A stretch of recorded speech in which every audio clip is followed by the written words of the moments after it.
Hello guys, ito na naman po pala tayo, no. Layout tayo ng baluster, no. Stainless yung baluster natin, no. Saka railing, wala pa yung railing natin guys. So yun guys, no, paano po ba kinukuha yung tamang proseso nitong no, baluster, the same time salamin yan. Ayun yung pattern ng salamin guys, no.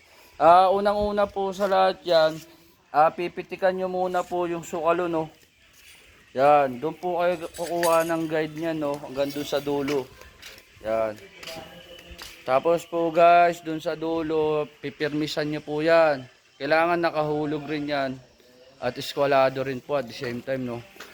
Tapos dulo-dulo yan, na kailangan nakapirmis po yan, no. Tapos lalagyan nyo ng tansi bago nyo ipipix po yung mga bolts sa ilalim, no. Saka kailangan nakalinyada rin po itong guide niya, no.